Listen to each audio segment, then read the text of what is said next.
89.5%. That is the Jewish population of a small city in Ohio that most Americans have never heard of. A suburb in Maryland where 31,000 out of 34,000 residents are Jewish. A neighborhood in Chicago where the streets go silent on Yom Kippur. A town in Tennessee where the United States military once ordered every Jewish man, woman, and child to leave. These places exist, and they are not in Israel. They are scattered across America, hiding in plain sight. And after our last video, there were a lot of comments demanding we cover them. So here they are. 8 American towns that almost no one knows are Jewish. Now let us begin. Number 8.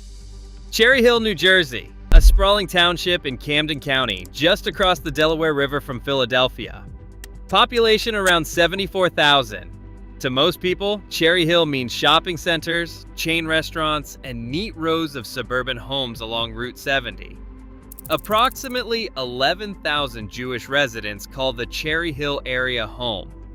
The township has around 7 synagogues, most of them Reform, with a growing Chabad presence. On the west side of town, roughly 300 Orthodox families have built their own network of institutions, schools, and kosher food suppliers. Cherry Hill is also the headquarters of the Jewish Federation of Southern New Jersey. What makes Cherry Hill significant is its geography. It sits roughly an hour south of Lakewood, 90 minutes from New York, and less than 2 hours from Baltimore.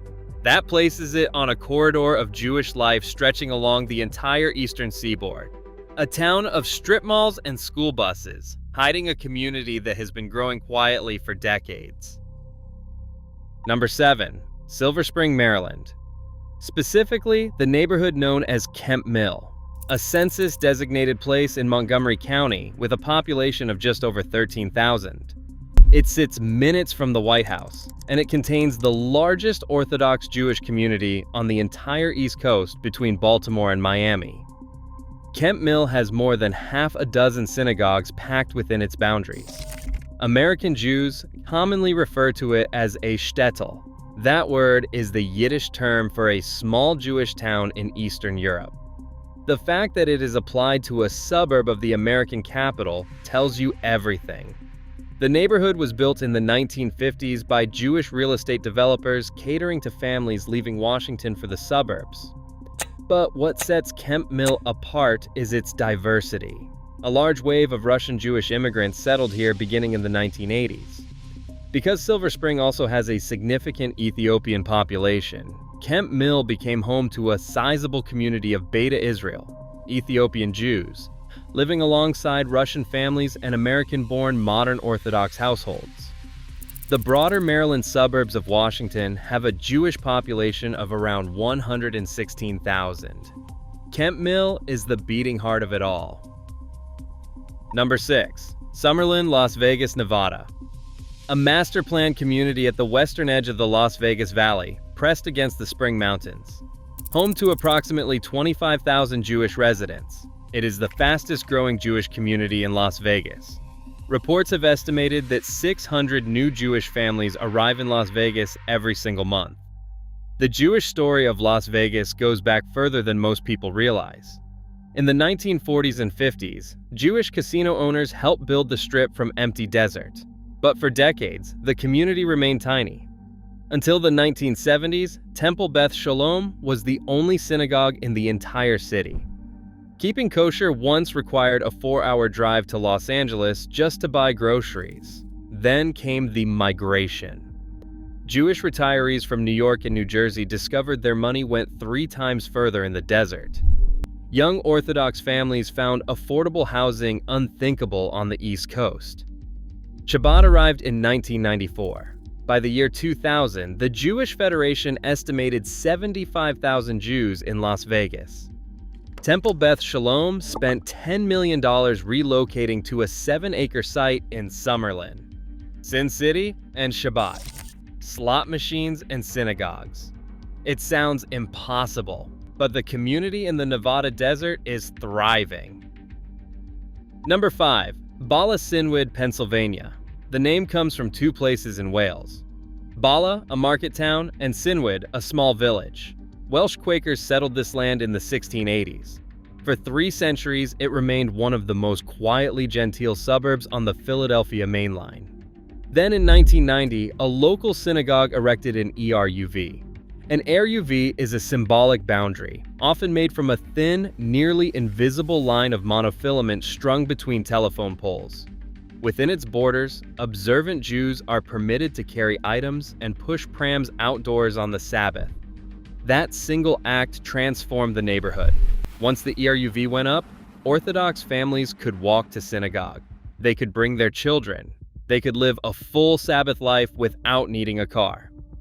Over the past decade, an estimated 400 Orthodox families moved into Bala Cynwyd and the surrounding Lower Merion Township.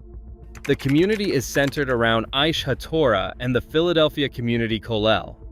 Walk down Montgomery Avenue on any Saturday afternoon and you will see families in traditional dress passing Jaime's Deli, a Philadelphia institution since 1986. One thin line of fishing wire. That is all it took. Number 4. Memphis, Tennessee, a city on the bluffs of the Mississippi River, deep in the American Bible Belt. Jewish merchants began arriving in the 1840s, drawn by the cotton trade. By the Civil War, a small but established Jewish community was woven into the fabric of the city. Then came December the 17th, 1862. Major General Ulysses S. Grant issued General Order No. 11. It was an order expelling all Jews from his entire military district, covering areas of Tennessee, Mississippi, and Kentucky. It was the only time in American history that an official military order targeted an entire religion for expulsion. In Paducah, Kentucky, 30 Jewish families were given just 24 hours to pack and go, but one man refused to comply. Cesar Kaskel, a Jewish immigrant from Prussia, traveled to Washington and secured a meeting with President Abraham Lincoln. Lincoln revoked the order within weeks. The Jewish community returned to Memphis. Then came the Yellow Fever. In 1873, a devastating epidemic killed 2,000 people in Memphis alone, including 94 Jews. The community rebuilt again. Jewish-owned businesses shaped the city. Goldsmiths became Memphis's largest department store.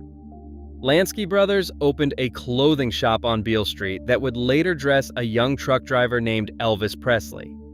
And then there is Baron Hirsch Synagogue. Founded in 1862, the congregation grew steadily. By the 1950s, it had emerged as the largest Orthodox congregation in all of North America.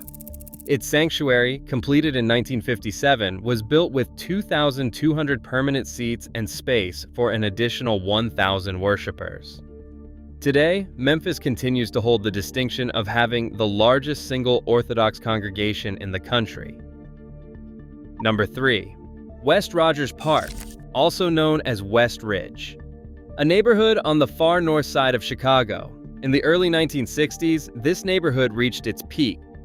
47,000 Jewish residents lived here, making up nearly 75% of the total population.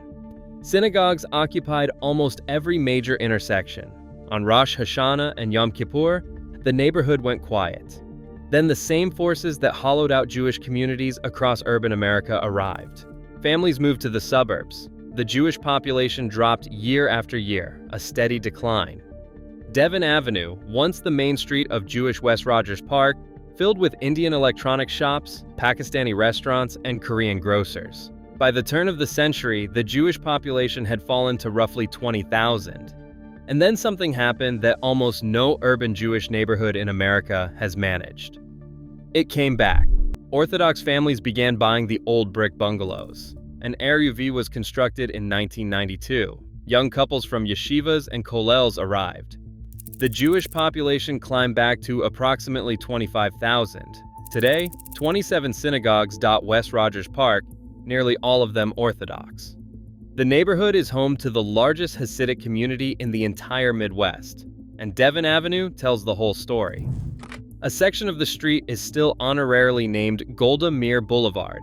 Tel Aviv Kosher Bakery stands between a kebab house and a Pakistani halal restaurant. Walk 1 block and you pass a Jewish bookshop, a Sari Emporium, and a grocery selling both kosher and halal meat. A Jewish neighborhood that was supposed to disappear, and did not. Number 2. Pikesville, Maryland, a suburb in Baltimore County, just northwest of the city limits. As of the 2020 census, Pikesville had a population of 34,168. The Jewish population is estimated at over 31,000. In a suburb of 34,000 people, over 31,000 are Jewish. Locals have a phrase for it. 100,000 Jews in 3 zip codes. That includes Pikesville and the surrounding communities of Owings Mills and Reisterstown. Baltimore has been described as having the most religiously observant Jewish population in the United States. The intermarriage rate among Baltimore Jews sits at approximately 20% compared to roughly 50% nationally. The physical centerpiece of Pikesville is 7 Mile Market. It is the largest kosher grocery store in the entire United States, with over 55,000 square feet of retail space. Jack and Rose, Holocaust survivors from Europe, opened a small shop called Jack's Grocery in Lower Park Heights in 1958. That tiny store grew into the supermarket that now anchors Pikesville's main road. Drive through Pikesville on any Friday evening around 7 in the evening, near the intersection of Slade and Greenspring Avenues, and you will have to stop your car a dozen times. Families in Shabbat clothes cross the road in every direction. Children run ahead. Grandparents follow slowly behind. The whole suburb is in motion, on foot, heading to Shoal. Once you have witnessed it, you do not forget. Number 1. Beachwood, Ohio. A small city in Cuyahoga County, roughly 10 miles east of downtown Cleveland. As of the 2020 census, the population stood at 14,040. According to the Jewish Federation of Cleveland's population study, 89.5% of Beachwood's residents are Jewish. That makes it the highest concentration of Jewish people per capita outside of New York and Israel. The story begins with resistance. In 1948, the Anshe Chesed congregation, representing 1,800 Jewish families, applied to build a synagogue in the village. The village council denied the application. They cited concerns that the synagogue would be detrimental to the public safety and welfare of the village. The case dragged through the courts for years. In 1954, the Supreme Court of Ohio ruled that the synagogue must be allowed. It was built. And then everything changed. Jewish families began moving in. One synagogue became 2, then 5. Day schools opened. A Jewish community center was established. In 1991, the Montefiore home relocated from Cleveland Heights to Beachwood. In 2005, the Maltz Museum of Jewish Heritage opened on Richmond Road. And in 2010, the Jewish Federation of Cleveland itself moved its headquarters to Beachwood. Today, Beachwood has over a dozen major Jewish institutions. Several synagogues represent every denomination. The Mandel Jewish Community Center, the headquarters of the Cleveland Jewish News, Menorah Park, the Federation offices, the Maltz Museum. Every piece of institutional Jewish life a community could need, concentrated in a single city of 14,040 people. 89.5%. A city that tried to keep them out. They built their first synagogue by court order. They built the rest because no one could stop them. And most people in America have never heard of it. 8 towns, they were expelled, denied, overlooked, and forgotten. They were built anyway. Jewish America has always been hiding where no one thought to look.